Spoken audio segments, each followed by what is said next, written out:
Hello, everybody, and welcome to our webinar today where we're going to be going over New Year prep. So for any of you new officers out there, this is going to be a great run through of just everything you kind of need to know to get started in the new year, especially if you are newly in this position. So I'm your facilitator. My name is Sarah Beth Russell, and with me I have Hannah Gunderson. We're both on the professional services team. And I will be doing the bulk of the training today, but Hannah will be in the question section. So if anybody does have a question throughout the webinar, make sure you submit that and we will get that answered for you. And then at the end, we'll also review those questions. So Hannah will be monitoring that throughout. Okay, and we'll go ahead and look at the agenda for today. So we're going to be going over just some things, like I said, how do you get started kind of as a new officer? We're going to look at how to add new users and update old users. That's important for kind of the beginning of any term. We'll look at calendar setup and all the things that come with that, as well as points and study hours setup. And then we'll look at also how to use your files to share and archive chapter resources. And we'll look at the various forms of communication within OmegaOne.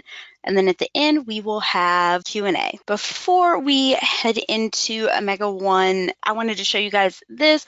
This is a user login email that whenever you add your users to OmegaOne, they'll receive this to be able to create their account. Now, if they already have an account through Vault or Omega Recruit or anything like that, they should be able to use that same login. Make sure that if you are manually having to add members, which we'll learn a little more about that you're adding them with the same email so that they're all under the same login. Or if you guys are a national partner that has single sign-on, then you should be signing on with whatever you use to sign on to your portal for your national organization, and that will automatically pull in whichever email you use for that. So just keep that in mind. When you log in to OmegaOne, this is going to be your homepage here. This is kind of like a Facebook wall, just where all your information is. It goes in order. So anything important that's posted, you can post something on here if you need to. Any events that are made, any questions, files that are shared, they all kind of fall into order on this wall. So that's the first thing you're going to see. As an admin, you're going to have a little more access than your regular users. So normal users will have all of these tabs, but they will not have the wrench and the screwdriver here. If you want to expand this, you can see this is the admin tools. So they will not have this. And then officers and admins have a bit of different access as well. So if you're an officer, you may not see all of these options here, but admins will have full access to all of the tabs and everything here you see. So we'll go ahead and start with how to add your users as well as update any old users. Depending on your chapter and what organization you're with will be how you add your users. I know I mentioned if your national organization uses single sign-on, typically those same users will not have this button here to add a user. It's going to pull all your members automatically into this, so you will not add those manually. But for everyone else, you can add your users here either individually or in mass.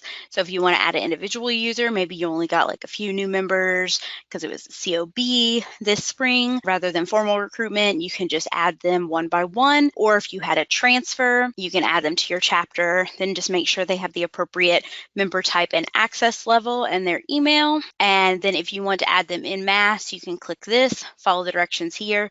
There's even a template that you can download that will give you all the columns that you need, and you'll just fill that out and upload that file, and that will get everybody added. Also, at any point, if you need to export all your members to look at them, you can do that as well. For any old members who have maybe graduated, or even if you're not trying to mark a member inactive anymore, but they just are no longer an administrator or they've become an administrator now, you can use these drop downs here. So member type, if they've graduated and you want to mark them alum, you can do that here, or depending on how you do your members, you can also go in and mute their communications or delete the member.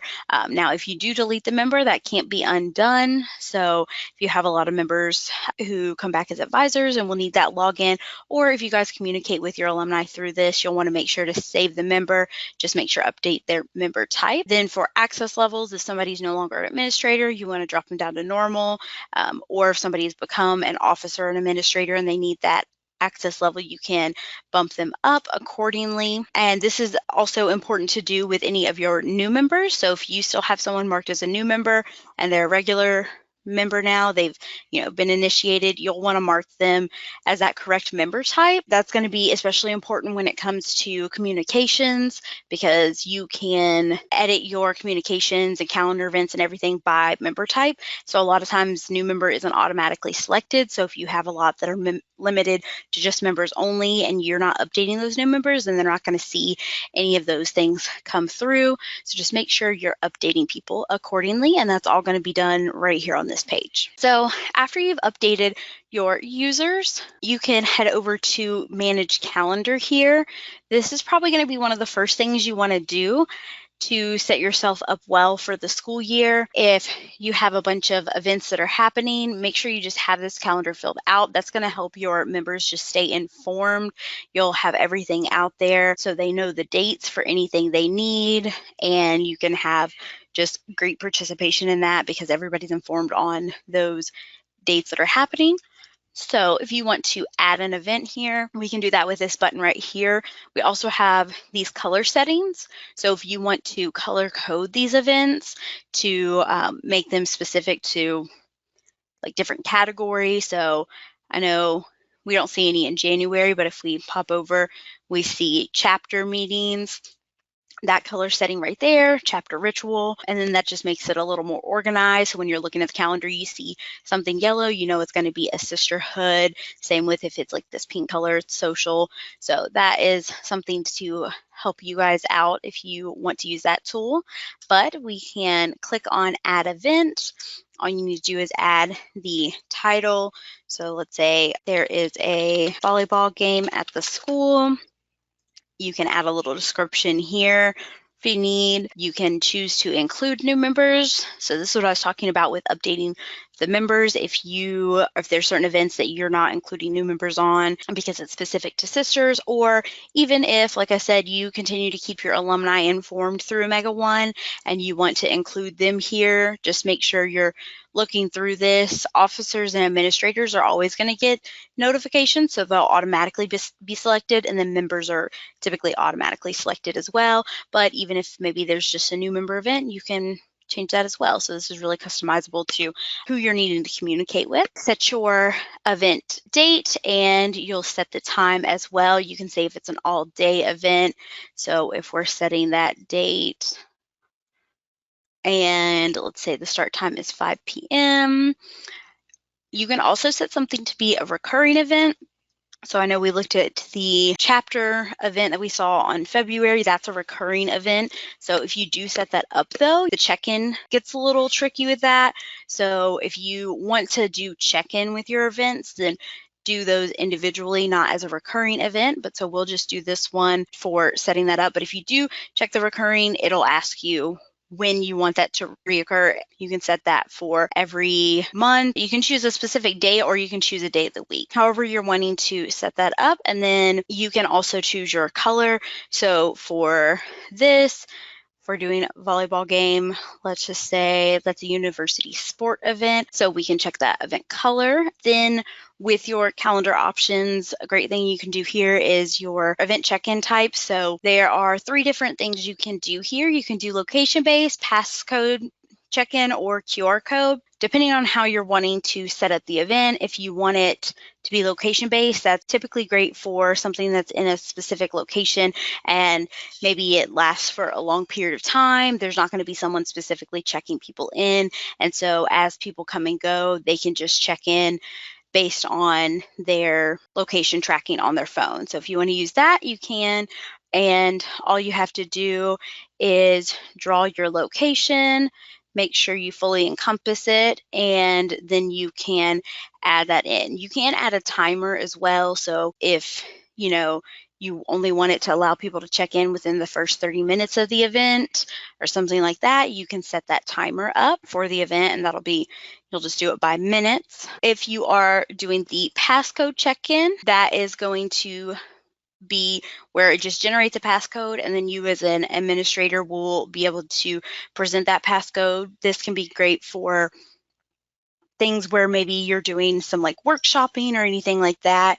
You have a whiteboard and you want to just throw it up there so people can check in as they are wandering into the room. If you don't want to have like a formal type of check-in process, this is really great to just be able to put somewhere so members can check in. Then we also have the QR code check-in. This is really great if members need to see a specific admin when they're checking in, maybe for like recruitment, they need to see the recruitment chair so they can assign them where they need to go, that sort of thing. You can have the QR code, they come, they check in with that admin. So different check-in options kind of just depend on what is going to work best for the event that you're throwing. If you're wanting to have that check-in, and then that way it automatically has that list of the members for you. They are in the system. You can export that if you're needing to review who is on that list for check-in later. For the check-in, when you're adding that, this is going to allow for linking to points possibilities. So with that, I don't think there's any points possibilities set up yet, but you can click this if there are, and then it will show you a drop down in order to link point possibilities. So whatever points, like for, you know, if they get points for going to a sports game on campus, then you can link it to that specific points possibility. And then that way it automatically is going to grant them points rather than you having to go in and add them later as the admin. So this is a great way to kind of just automate that. You can also allow members to submit excuses or not, depending on if that event's mandatory and you need excuses submitted for those who aren't going to be able to make it, then you can check that or not. Obviously, not all events are going to need that, but if you want to have it, we'll look at where you can also view the excuses as they come in. And then here's where you'll kind of customize how you want the notifications to be sent out for that. So if you want it to be email or text message, and then same with your reminders, and then you can set the exact date and time you want the reminder to go out. So if we're having the event on Wednesday, you want it to go out just like an hour before the event, you can do that. And then you can also choose for it to send a push notification via the app, and as well as publish on the wall or not. So if you don't want to publish it on the wall, you can uncheck that. And then you'll just click to add the event. And then now we can see that on the calendar. If we go back into edit event, you can link the points possibilities here. Just choose whichever one you need. And again, that's only going to be the linking of the points possibilities will only be with the check-in because that automates it. So as soon as the member checks in, it knows to give them that points possibility. And also with that, as an admin, if you're clicking on an event here, you can edit, delete, and you can see checked-in members if you have a check-in set up for that. And then this is where you can view excuses that come in. So if there are any, you'll see it here. And then if there are any that you've already approved or denied, you'll see it under the resolved. And that is how you can set up your events. Again, it's a great way to go ahead and just get everything in here, all the information you need. Go ahead and put any dates that you're aware of. That's going to be a great way to start off the semester and make sure your members know what's going on. And now we'll look at managing your points. So for your chapter, if you guys use a point system for participation or whatever you may use it for, you can go in and edit these accordingly, put in your different points possibilities. You can see here we have different categories. So these little sections here, the blue parts are the categories, and then underneath are the points possibilities within those categories. You can use this little menu up here to add categories if you need that. And then you can also toggle between looking at the points possibilities by category, or you can look at it by person if you want to see that by individual members. With the points possibilities, if you're wanting to add those, you click on this menu here. Again, this is where you can add your category. It'll look like this. You can just put in whatever you want to name that category. If you're wanting to add a points possibility under a category, you'll pull this up here, put in your information, put in a little description if it needs it.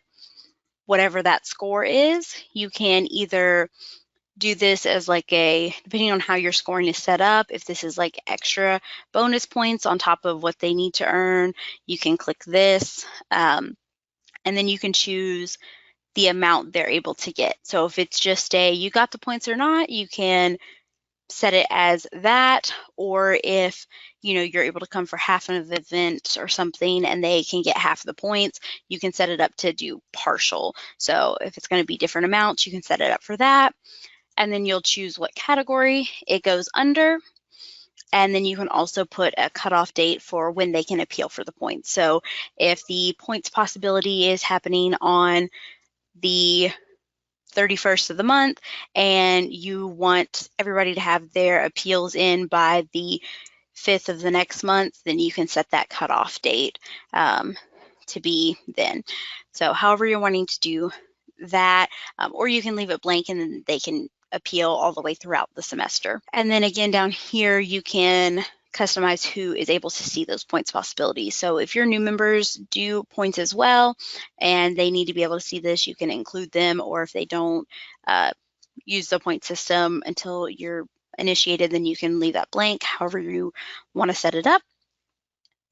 And then once you add it, it'll be under these categories here, and you can edit them, clear all the points. This will clear it from the individuals for an event if you need to do that. You can also delete the points possibilities. If you hit give, you can go, it'll take you to this page here where you can set the points for everyone or clear the points for everyone. So you can go down, and so for this it's 10, it's just you get it or you don't. So you can go through and then update if you're adding points to that, and you can update it here as well. And that is how you can set up your points. Once you do that, as members start appealing, you can look at those here. Again, you have your any outstanding appeals will be here, and then any resolved will be there. And you can export those as well if you want to look at that outside of OmegaOne. And you can also adjust your settings here. Make sure you're checking this at the beginning of each semester. If your past admin did not update this, then you can go through and make sure everything looks correct. You can set up how the points work, whether that's automatically tallied or if it's a specific number they have to reach, however you're wanting to do that. Same with the ranking settings, appeal settings. So if the semester ends on a certain date and you want them to appeal no later than that date, so let's say the semester ends like on the 3rd and you want them to appeal no later than the 31st of that month, you can set that up. And then also if your admin changes for this just shows all the admins that are listed. So whoever needs to get the notification when any points are appealed for, you can change that accordingly with whoever the new admin is. And you also have the option for, if your new members record points as well, to set those same things, parameters up. And then here's where you can clear all points. So if points from the previous semester weren't cleared out, you can do that here before you set up points for this semester. Give everybody a blank slate, unless you do points for the year and you want to keep that until fall comes around. You can keep all the points or clear them out. Okay, and next we will jump over to study hours. So if you're wanting to set up your study hours, similar to points, you have this little menu up here where you can manage things. You can look at the weekly breakdown, which is what we're looking at right here. You can add new locations, manage any appeals. So let's say somebody wasn't in a already set up location or they forgot to start their timer, they can put in an appeal. You can manage them here. It's going to look the same as the excuses and the appeals for points. And then you have your settings on this also. So similar to the settings for points, you can go in and kind of set your parameters, who all track study hours. You can choose to include new members or not. You can choose what the start day is for the week that's counted for study hours tracking, because you can have like weekly totals, so who's at the top of the board for each week, things like that. You can put any blocked hours. So let's say you have chapter at 7 on Sundays. You want to block off that time because nobody should be studying during that time. You can do so. And here you can clear all study hours if that hasn't already been done from fall. So that for spring, that's all you can see here is just the spring study hours. Under this here, if you want to look at your members, like let's say anybody maybe is on academic probation and or anything like that, and they need to get so many study hours a week, or if you require just so many study hours a week for your members, you can give them a goal. So you can set them a goal for each week. You can also add study hours here. If they let you know that they need study hours added, you can add them for a particular time frame on whatever day, or again, they can appeal those and you can approve it. So depending on how you want to put those in, but you can add them here or you can subtract them also. With the location setup, if you want to add a new location, you can do that here. You can also click over here to look at all the current locations. You can edit them with this little pin icon. You can see who has studied at the location once study or members start tracking. When you edit this, you can redraw the marker. So if members maybe are having trouble with the location, the marker may not be big enough. You may want to redraw that a little bigger so that they can check in properly. And then you can block study hour times at each individual location as well here. And then you can delete the study location also. So if we're going to add a new location, similar to how you see on the edit, if you're wanting to draw that marker, all you have to do, zoom in on whatever that location is. Whatever it is, you'll just do to add the new marker. We always say to start in the middle if you can and pull outward, and then try and make that circle as big as you can to get all that location in there. That's just going to help with better, more accurate tracking of that. And then you'll just add the other information and save the changes, and you'll see a new one populate here. So that is pretty much it for your study hours. Now we'll look at your file sharing. So this is a great way to save your chapter resources or share any important resources that members may need. Your members can access this through their little communications right here. On the admin side, this is what you'll look at though. You can add a folder. So you have these folders here. You can edit these or delete these, but let's say you need another folder for maybe like new member material. You can add that, put in the information. You can even make like subfolders. So if we wanted to add this folder to a pre-existing folder, we could do that and put it under whatever it needs to be under and add the folder. Then here's where you can add your files. So you can just choose the file or external link if you're doing that. If it's like a Google Share Drive or something like that. Say who it's going to be available to. You can set a password on that or not. And then here is where you would say if you want that inside a specific folder, add that, and then alert your members here with whatever means of communication you want to put in for that. This is also where you can just store any type of reporting or anything that you may need. So if you just finished up recruitment and you want to put all your recruitment reporting into a folder here, this is a really great place to store that. Also good to upload files. Like here we have recruitment outfits. So if you have certain things that your members are wearing, you can upload that information.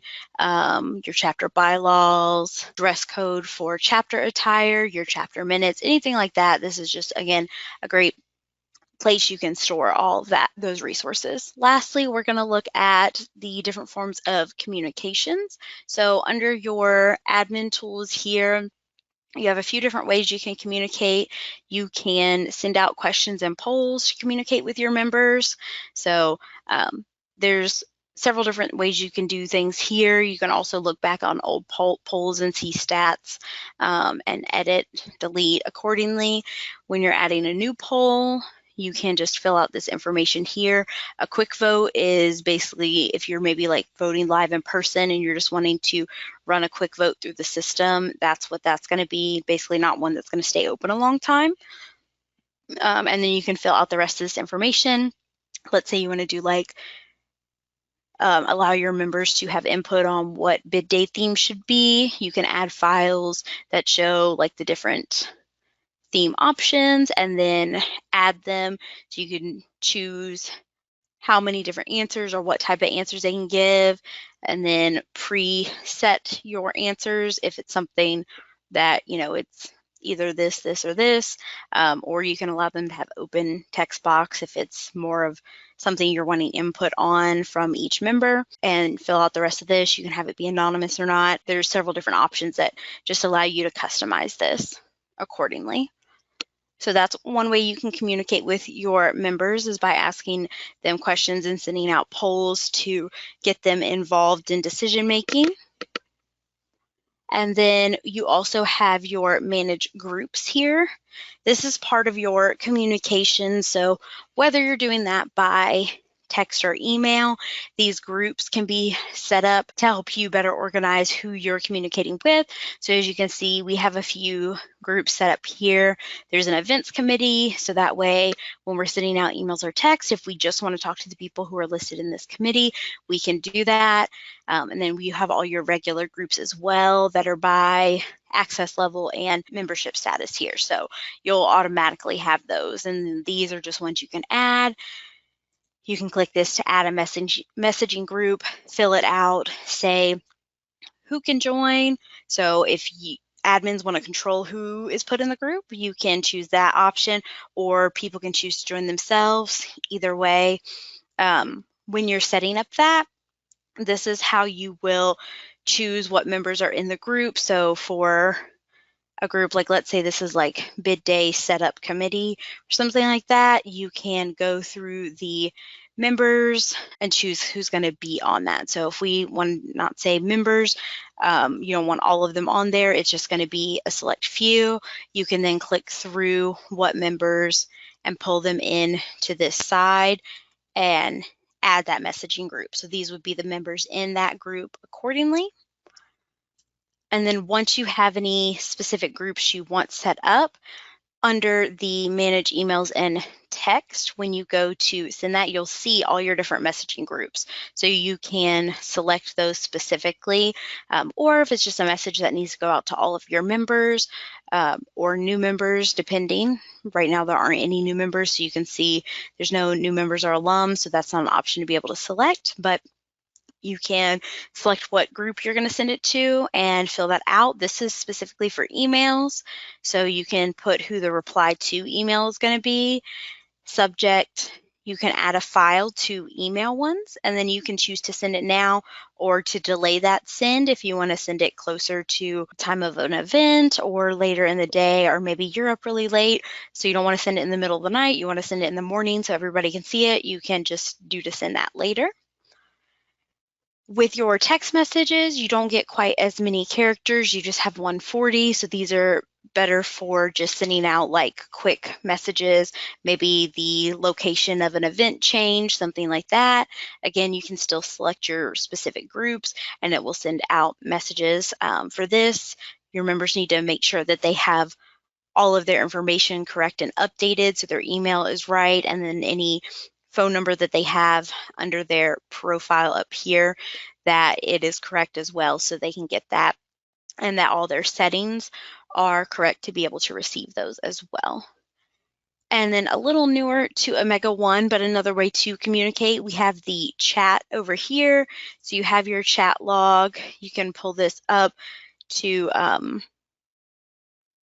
add chat. So if we want to search for somebody here, let's say I want to send a message to Hannah, I can then type whatever I want to send to her. I can also, once I've clicked on the first person, add more people to be sent the messages in this chat. So I can add different people, click add, and then now it is a group message. And these are great for just like quick chats. If you want to send any pictures, you can do so. And these are just so you can chat back and forth, and these members can respond to you. Whereas, with your emails and text messages, that's more just for notifications that you're wanting to send out to them. This is good for full back and forth conversations. And now we're gonna start Q&A. Anybody has any questions? Hannah, I don't know what you have out there, but I'm also going to, while we do Q&A, just put this up here. This is where you can go for help in OmegaOne. So we have our help center, which is the get help link within OmegaOne, or you can email softwaresupport@omegafy.com. But Hannah, what questions do we have? Yeah, so we have one question just asking where members can upload their excuses if they have an excuse for an event, how they would go about doing that. Yeah, okay, yeah, we can show that. So for the admins, when you're looking at your excuses, you can either do that through the calendar or here. But for the members themselves, they're going to go to the communications tab here because they won't have the admin tool. They'll go to communications, go to the calendar, and then for whatever event they're wanting to submit an excuse for, they can click on it and say submit excuse. And then that way they can just put in, they can say, working, whatever it may be. And then they can also add an attachment.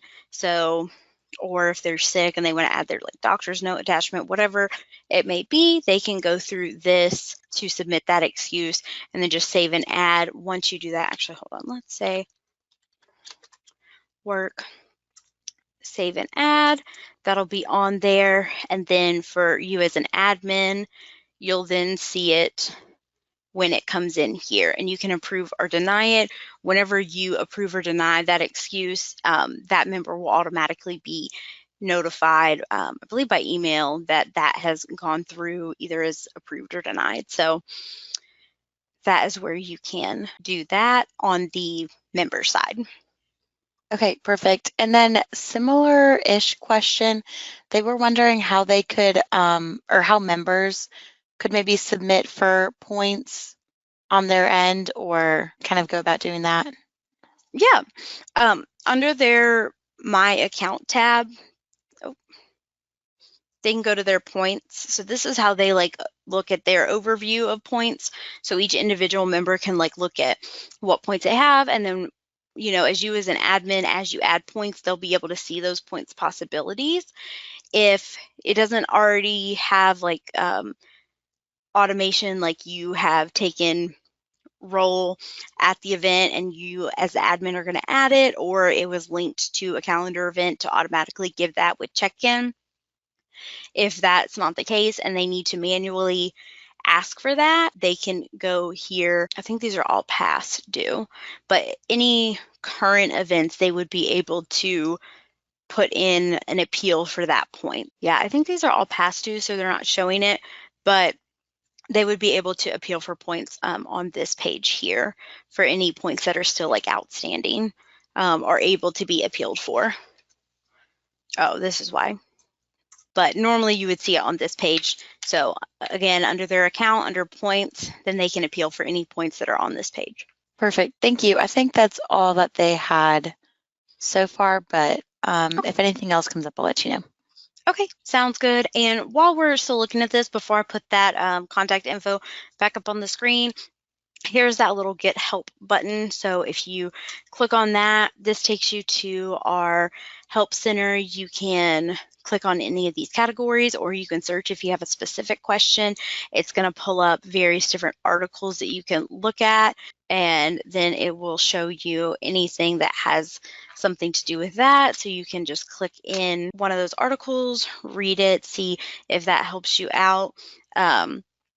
Or again, if you're on that homepage, you can kind of go through any of these little sections here that you maybe have questions. I think it may be in that resource, but that is how you can do that there. And I will go ahead and put up again the email for that is softwaresupport@omegafy.com. So if you have any questions or having any trouble with something specific and you can't find the answer in the help center, you can always email us and someone from our software support team will get back to you. One last thing I wanted to go over today. We have some new features that are coming to OmegaOne here soon. So just a kind of a little teaser of what's to come. We'll have more information as these come out, as well as training on them, but we're able to do calendar RSVPs, so where people can do, accept, deny, or tentative, similar to like, email calendar. We'll have that available, and then where you can name your chats specifically, so it's a little more organized there. You can use your groups to form chats rather than having to add some members individually. And then with the chats, you can do more file sharing rather than just pictures. So just some things to come to kind of be excited about there. We're excited about them, and just keep a lookout in your emails, and we will announce more as they happen. But that is all for today. We thank you all for joining us, and have a wonderful rest of your week.